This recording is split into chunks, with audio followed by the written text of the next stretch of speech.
First of all, congratulations on, I mean, it's not like this is the first time someone said you've done good, but this is one of those things that there's a lot of young athletes in Canada who look to people like you for what's possible. So congrats again.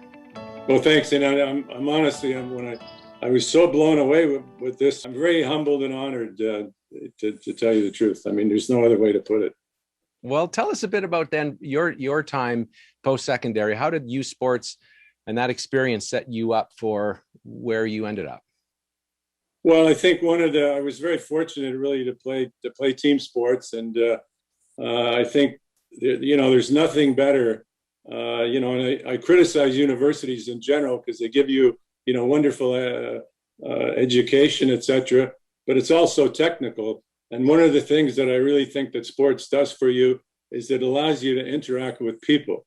You develop things that are almost more important in life than the university education, leadership skills, how to deal with people, how to follow, how to lead, how to learn to be reasonable with people, be tough with people. I mean, it's just a wonderful education. So that's what really it did for me. I think I would never have been able to get to where I am today without the things that I learned in team sports. And we've heard that from a few, that this notion of, it's a season or two or three compared to the rest of your university having a big effect. But why do you think being on a team and that experience in team sports, what did you learn from that? Well, as I just said, I think what I really learned to do is to discipline. Is the most important thing, I think. And then first when you come on a team, you're a rookie, etc. I think you learn to follow. There are leaders on that team, so you learn how leadership is important, and you develop some of those leadership skills yourself, and that just transfers into your everyday life. And I think my career background is, first I was a lawyer for about 28 years. Then I joined the Weeders, where I became vice chairman. I was running the company, and I couldn't have done those things without the lessons I learned in sports, really. So talk to me. There's a lot of young people who at this point who are athletes like you were when you were young, and looking at a Canadian versus maybe going to Europe or going to another unit. Well, at this point, they're hoping to get out of their basement, but be that as it may. But they're looking at different universities. How important for you, or why is a Canadian university a great choice for them? Well, for me, in my case, well, I think Canadian universities, first of all, are among the best universities in the world. I mean, if you look at the two universities I went to, and that's another thing, I'm blown away that two universities made this recommendation, and both of those universities are great universities. McGill is ranked in the top 25 in the world regularly. So you're getting an education at a reasonable cost. I think as an athlete, you can't look. I mean, one of the things I tell athletes when I talk to them, college athletes, I say, look, you're not going to play in the NBA, but you're really fortunate. You're going to a wonderful university. You're getting a great education, and you're learning how to deal with people. What else do you want? Right. Yeah. So Canadian universities, and to me, the other thing for me was, Dave, that I had in my head that I was going to go to law school.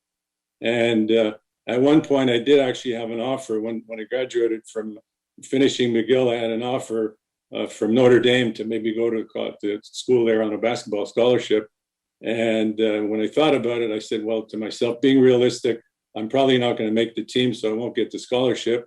And secondly, I'm in a Canadian university. I'm going to go to a Canadian law school because I want to practice law in Canada. So that's what my experience is.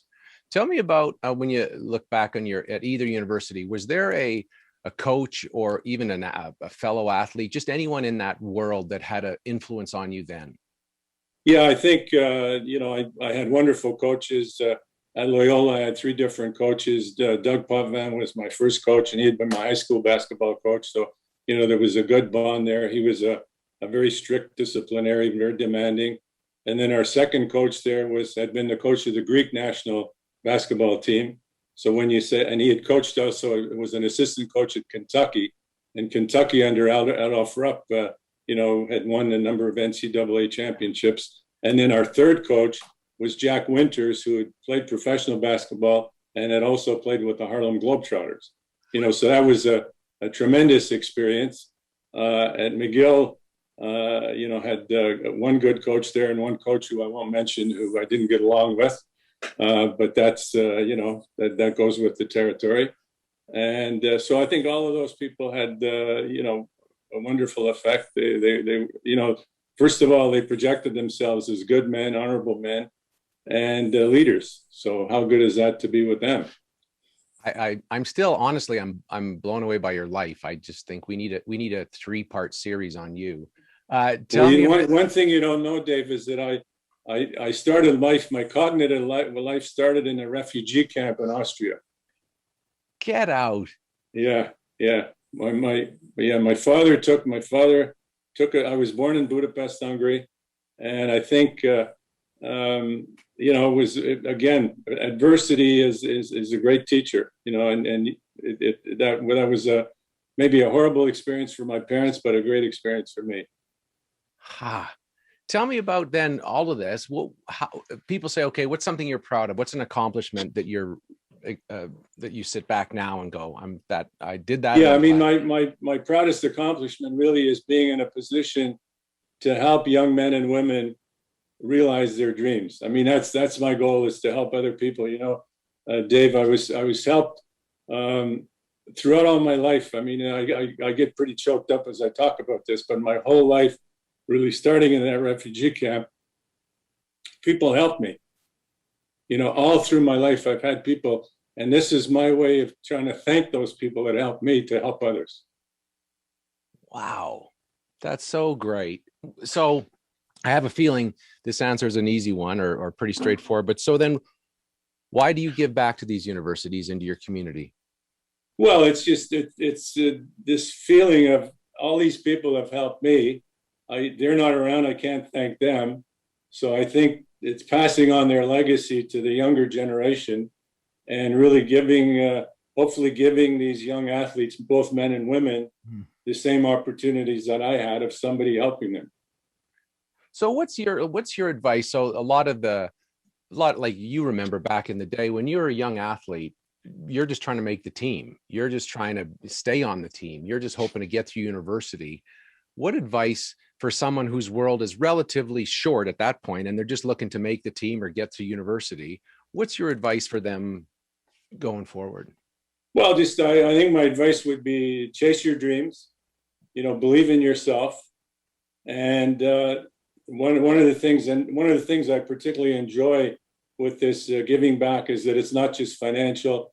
I have the opportunity now, particularly with this Lengvari Cup, which was the brainchild of Dave Deviero, who's now at Ryerson, who's a great friend of mine. And, I get a chance now to meet with the teams more than I did before. And the message that I give them is A, chase your dream. B, never let anybody say you're a victim. And C, learn to say thank you.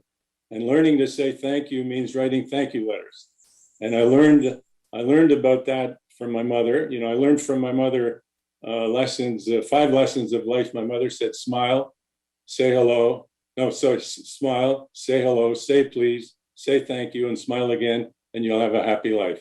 So that's the message I try to pass on to these guys. And I tell them, I say, when I talk about saying thank you, I say, do it in writing.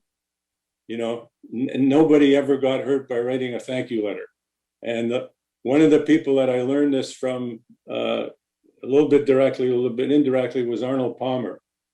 I met Arnold Palmer at Augusta. I sent him something, I had plaques made that had that little saying that my mother, smile, say hello, say. So I sent that to him. He wrote me a beautiful thank you letter. And after he passed away, I found out that in his life, he was reported to have written 3 million thank you letters. Really? 3 million thank you letters. Yeah, you can look that up in the story in Golf Digest. And think of what that did for him. He was a charismatic guy. He was a great golfer, etc. But even on the financial end, the fact that he's connected with people to such an extent that he would write these thank you letters was incredibly good for him, not only personally, but financially. What a great, and they say George Senior, Bush Senior was a great. Yeah, he told everybody to, George Senior wrote handwritten notes to everybody, these thank you notes. Why do you think it's important to have these kind of awards and recognize people for this work? Well, I think it motivates people to do more. I mean, I never think of an award, but I'll tell you honestly, every time I do a new charity or award, at either Concordia or McGill, they're so blown away by the whole thing. I say, oh God, I got to find a way to do more, etc. And that's how they asked me to do the Jean Beliveau thing. They actually asked me to start this, the basketball thing at McGill. Tom Thompson, who was one of my assistant coaches and who now works in fundraising for McGill, he called me up one day, and I didn't have the kind of money. And he said, if you put in this money, we'll match it. And then if they match it, I have to find the money. And we did it. And that, led to further, but by them thanking me and whatever, or giving awards, it just says, oh, this is fantastic. I got to do more. It's such a great interview, and I really appreciate the time. And I realize. Well, thank you for and really, thank the Mitchell family. I mean, I honestly, I don't know what to say, or whether I get this award or not. I'm blown away by this whole thing, and I think what they're doing is fantastic, and it's really going to motivate, as we said before, people like me to do more.